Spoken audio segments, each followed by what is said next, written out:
इस वीडियो के साथ ही हम +2 एग्रीकल्चर केमिस्ट्री का सिलेबस स्टार्ट करने जा रहे हैं। तो जो चैप्टर हम करेंगे वो है डेयरी केमिस्ट्री।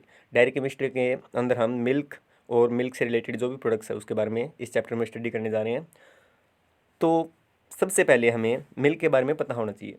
हमें पता है कि जो मिल्क है हमारी डाइट का वो एक इम्पोर्टेंट कंपोनेंट है, वो है सारे के सारे जो एसेंशियल न्यूट्रिएंट्स है, कार्बोहाइड्रेट की बात कर लें, फैट्स की बात कर लें, प्रोटीन्स की बात कर लें, विटामिन्स की बात कर लें, वाटर की बात कर लें, वो मिल्क के अंदर क्या है, पहले से प्रेजेंट है। इसीलिए हम मिल्क को कंप्लीट फूड भी कह देते हैं। अब आई डेफिनेशन की बात। अगर हम डेफिनेशन की बात करें तो मिल्क क्या होगा, हम डेफिनेशन है उनको 3 अलग अलग कैटेगरी में पढ़ेंगे। एक बायोलॉजिकल डेफिनेशन, एक कमर्शियल और एक केमिकल डेफिनेशन। अगर बायोलॉजिकल डेफिनेशन की बात करें तो वो क्या होगा, देखिए, milk is the liquid product. Biological definition, milk is the liquid product obtained from the milk glands of mammals that is released for the nourishment of the young ones just after their birth। Milk क्या है, एक liquid product है जो कि क्या, जो mammals हैं उनकी जो मिल्क ग्लैंड्स है उनसे हम ऑब्टेन करेंगे। और ये जो मिल्क ग्लैंड से हम ऑब्टेन करेंगे किसके लिए होता है, कि जो अपने बच्चे हैं, जो एनिमल्स के बच्चे हैं, न्यू बेबीज़ हैं, जो न्यू बॉर्न बेबीज़ हैं, उनके नरिशमेंट के लिए होता है। ठीक है, ये तो हो गई बायोलॉजिकल डेफिनेशन की। ठीक है, कि जो मिल्क है वो एक लिक्विड प्रोडक्ट है जो न्यूबॉर्न जो बेबीज होते हैं एनिमल्स के, उनके नरिशमेंट के लिए होता है। जो मिल्क ग्लैंड्स है, जो भी मैमल्स एनिमल्स हैं उनकी जो मिल्क ग्लैंड्स है उससे वो सिक्रेट होता है। ये तो बात होगी हमारी बायोलॉजिकल डेफिनेशन की। लेकिन ये नॉर्मल मिल्क और जो अबनॉर्मल मिल्क है जैसे कि कोलेस्ट्रम, उसके बीच डिफरेंस नहीं बता सकता हमें। कोलेस्ट्रम क्या होता है, कोलेस्ट्रम हम बोलते हैं ना खीस वाला दूध, उसको हम कोलेस्ट्रम बोलते हैं, जो फटता है जो दूध जस्ट डिलीवरी के बाद से और 10 दिन पहले का जो मिल्क होता है हमारा, जिसके हम खीस बनाते हैं, वो होता है कोलेस्ट्रम। तो नॉर्मल मिल्क और कोलेस्ट्रम में ये डिफरेंस है, ये डेफिनेशन नहीं बता रही। इसीलिए हम कॉमर्शियल डेफिनेशन देखें इसकी। Fresh and clean lacteal secretion obtained from one or more than one healthy and well-fed animals 15 days before and 10 days after the birth of young ones is called milk। ये है commercial definition, मतलब कि fresh and clean lacteal secretion है जो कि हम healthy स्वच्छ animal और वेल फील एनिमल से हम ऑब्टेन करेंगे। ठीक है, कब ऑब्टेन करेंगे, डिलीवरी के 10 दिन बाद से और डिलीवरी से 15 दिन पहले तक, ये जो पीरियड है इसको में जो भी हम मिल्क ऑब्टेन करेंगे वो है हमारा फ्रेश मिल्क। ये होगी इसकी कॉमर्शियल डेफिनेशन। भाई ठीक है, कि जो एनिमल्स है उनका डिलीवरी के बाद, ठीक है, उनके डिलीवरी के बाद से 10 दिन बाद और डिलीवरी से 15 दिन पहले तक जो हमें मिल्क मिलेगा वो क्या है, मिल्क है। ये है कॉमर्शियल डेफिनेशन इसकी। This milk must contain minimum 3.25% fat and 8.5% fatless solid. अब यहाँ पे कंडीशन क्या आ गई कि ये जो मिल्क ऑब्टेन होगा इसमें 3.25% है वो फैट होनी चाहिए और 8.5% फैटलेस सॉलिड होना चाहिए। अगर ये दो चीज़ें नहीं है तो हम इसको मिल्क नहीं मानेंगे। यहाँ पे ये भी कंपलसरी हो गया हमारे लिए। उसके बाद हम केमिकल डेफिनेशन की बात करें। केमिकली अगर हम डेफिनेशन की बात करें मिल्क की तो क्या होगा, chemically milk is heterogeneous product in which fat, protein, sugar, minerals and other components are present in the form of emulsion, colloidal solution etcetera. अगर केमिकल डेफिनेशन की बात करें तो वो क्या कहती है कि मिल्क एक हेट्रोजीनियस प्रोडक्ट है जिसके अंदर फैट है, प्रोटीन है, शुगर्स है और अदर मिनरल्स है, वो इमल्सन के फॉर्म में या कोलाइडल सोल्यूशन के फॉर्म में वहाँ पे प्रेजेंट है। और ये जो इमल्सन और कोलाइडल सोल्यूशन है किसके अंदर कंटेन है, वाटर के अंदर। वहाँ पे वाटर है वो लिक्विड फेस है। मतलब ये सारी की सारी चीज़ें मिल्क के अंदर है, फैट, प्रोटीन, शुगर, मिनरल्स, या तो कोलाइडल सोल्यूशन के फॉर्म में या इमल्सन के फॉर्म में। जैसे फैट है वो आपका इमल्सन है, फैट है उसके अंदर पूरी तरीके से घुला हुआ नहीं है और वाटर के अंदर ये प्रेजेंट है। ठीक है, मतलब fat, protein, sugar, minerals, other components है, उसको हम वाटर के साथ इमल्सन फॉर्म में पा रहे हैं। ठीक है, उसको हमने मिल्क बोल दिया, ये केमिकल डेफिनेशन बोल रही है। ठीक है, ये तो थी डेफिनेशन मिल्क की। उसके बाद हम अगर कंपोनेंट्स की बात करें, ठीक है, कंपोनेंट्स की अगर हम बात कर रहे हैं तो अब देखेंगे कंपोनेंट हो मिल्क। तो देखिए, milk is an opaque liquid that is made up of fat, protein, lactose, minerals and water. Milk है वो क्या है, एक ओपेक लिक्विड है। ओपेक लिक्विड का मतलब क्या हो गया यहाँ पे, कि जिसके आर पार हम ना देख सकें। जो कि किससे बना हुआ है, fat, protein, lactose, minerals and water से बना हुआ है। Different component of milk are present in different quantities. ये जो कंपोनेंट है मिल्क के सारे वो क्या मिलेंगे आपको, डिफरेंट क्वांटिटीज़ में मिलेंगे।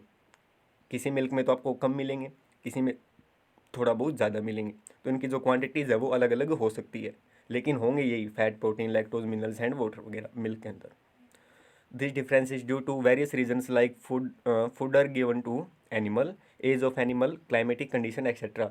और ये जो डिफरेंस है क्वांटिटीज़ के अंदर, जो मिल्क के कंपोनेंट है उसकी क्वांटिटीज़ के अंदर जो डिफरेंस है वो किस पे डिपेंड करेगा कि हम जो पशुओं को चारा है वो क्या डाल रहे हैं, उसकी एनिमल की जो एज है वो क्या है, वहाँ जहाँ पे एनिमल है वहाँ की जो क्लाइमेटिक कंडीशंस हैं वो क्या हैं। The composition of milk obtained from animals of different species like cow, buffalo, goat, sheep and camel is different। मतलब अगर आप अलग अलग प्रजाति से जो मिल्क है वो obtain कर रहे हैं तो उसकी जो कंपोजिशन है वो क्या मिलेगी आपको, अलग अलग मिलेगी।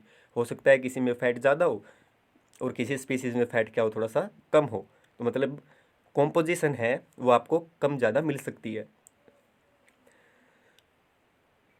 On the basis of components present in the milk, it can be divided into two parts, fat and fatless solid substance. Water is present as a carrier for both types of component। अगर हम बात करें components जो present है milk के अंदर, उसके base पे हमने इसको दो बार जो टू पार्ट्स है उसमें डिवाइड कर दिया, एक तो फैट एंड एक हो गया फैटलेस सॉलिड सब्सटेंस। वाटर है वो इन दोनों को कैरी करेगा, वाटर क्या करेगा, इन दोनों को कैरी करने का काम करेगा। मिल्क फैट, अब हम देखेंगे कंपोनेंट्स को पढ़ेंगे, जो अलग अलग कंपोनेंट्स हैं मिल्क के कि मिल्क के अंदर प्रेजेंट है क्या क्या, उसको डिटेल में हम स्टडी करेंगे। तो सबसे पहले बात आती है मिल्क फैट की। तो मिल्क फैट क्या है, milk fat is the one of the main component of milk that is different from other. एक मेन कंपोनेंट है हमारे मिल्क का फैट। मिल्क से हम घी निकाल पाते हैं, ठीक है, तो वो किसके कारण है, सिर्फ फैट के कारण है, तो मेन कंपोनेंट है। और जो दूसरों से बिल्कुल डिफरेंट है, इमल्सन के फॉर्म में हमें मिल्क में मिलेगा। Fat are present in milk in the form of emulsion, hence it could be digested easily. जो फैट है वो मिल्क के अंदर इमल्सन फॉर्म में है, अच्छे तरीके से मिल्क में सोल्यूबल है ही नहीं, तो इसीलिए वो हम उसको इजीली डाइजेस्ट है कर सकते हैं। Fat is present in milk in the form of fat globules that could be easily separated from the milk. और जो फैट है वो मिल्क में किस फॉर्म में प्रेजेंट है, फैट ग्लोब्यूल्स में, जिसको हम इजीली सेपरेट कर सकते हैं। हम करते भी हैं, हम मक्खन निकालते हैं, ठीक है, दूध से, हम घी निकालते हैं दूध से, आसानी से करते भी हैं हम लोग। Main components of milk fat are true fat, phospholipids, sterol and free fatty acid. ये है मिल्क फैट के कंपोनेंट है, ठीक है। Milk fat contains highest oleic acid. Milk fat में आपको क्या मिलेगा, सबसे ज़्यादा ऑयलिक एसिड मिलेगा जो कि 33% आपको मिलेगा। पैलेमिटिक एसिड मिलेगा जो कि आपको 25% मिलेगा। उसके बाद milk fat contains 43% unsaturated fatty acid, 43% unsaturated आपको फैटी एसिड्स उसके मिलेंगे, उसके अंदर आपको मिलेंगे। 57% सैचुरेटेड फैटी एसिड्स मिलेंगे आपको। Fat is a good source of energy. और जो फैट है वो क्या है, गुड सोर्स ऑफ एनर्जी आपका, मतलब जो आपको एनर्जी मिलती है मिल्क से वो किसके कारण मिलती है, सबसे ज़्यादा फैट के कारण। वैसे एनर्जी आपको कार्बोहाइड्रेट से भी मिलेगी, लेकिन कंपैरिजन करें तो कार्बोहाइड्रेट के कंपैरिजन में फैट है वो आपको ज़्यादा एनर्जी प्रोवाइड करवाते हैं, इसीलिए हम फैट को गुड सोर्स ऑफ एनर्जी बोलते हैं। अब जो आपका फैट है उसके अंदर क्या होते हैं, फैटी एसिड्स होते हैं आपके, ठीक है। इसीलिए हमने देखा है कि सारे के सारे जो एसिड हैं वो क्या है, आपके फैटी एसिड्स हैं। 1 ग्राम milk fat produce 9.3 calories. 55 to 60% energy produce by milk come from milk fat. अगर बात करें 1 ग्राम मिल्क फैट की हम बात करें तो आपको देगा 9.3 कैलोरीज एनर्जी आपको प्रोवाइड कराएगा, ठीक है, जो कि क्या है 55 से 60% है जो कि आपको मिल्क जो एनर्जी प्रोवाइड करवाता है। मतलब कहने का मतलब जितनी आपको मिल्क एनर्जी प्रोवाइड करवा रहे हैं या जितनी एनर्जी आप मिल्क को पीने से आपको मिल रही है, तो उसकी 55 to 60% एनर्जी वो किसके कारण आपको मिल रही है, फैट के कारण आपको मिल रही है। Fat contains soluble vitamin A D E के इन लार्ज क्वांटिटी। और जो फैट के अंदर जो सोल्यूबल विटामिन है जिसको हम ए डी ई के बोलते हैं वो बहुत ही ज़्यादा मात्रा में मौजूद है, इसकी शॉर्ट फॉर्म एडेक बोल सकते हैं हम लोग इसको याद रखने के लिए, या हम इसको कीड़ा बोल सकते हैं, जो कि फैट सोल्यूबल है। ठीक है। Normally cow milk contain 4.8%, Murrah buffalo milk contain 7.6% and human milk contain 3.7% fat. अगर बात करें काउ मिल्क की बात करें तो उसमें होता है 4.8% फैट। मुर्रा भैंसों की बात करें तो 7.6% उसके अंदर फैट मिलेगा आपको। अगर ह्यूमन मिल्क की बात करें तो उसमें मिलेगा 3.7% फैट। हमने देखा था कि कॉम्पोजिशन है वो स्पीसीज़ के हिसाब से है ना, वो अलग अलग हो सकती है, जिसका एग्जाम्पल आप यहाँ पे देख रहे हो। देखिए फैट है वो स्पीसीज़ के हिसाब से है ना वेरी कर रही है। काऊ के अंदर 4.8% फैट है, मिल्क बफेलो मिल्क के अंदर आपको 7.6% फैट मिलेगी, और आपको ह्यूमन मिल्क के अंदर 3.7% फैट मिलेगी। तो इससे आप क्या समझे कि जो कंपोजिशन है मिल्क की वो स्पीसीज़ के साथ साथ वेरी कर सकती है। तो आज इस वीडियो में हम लोग इतना ही पढ़ेंगे, आगे नेक्स्ट वीडियो में हम करेंगे। तो आज के लिए थैंक्स।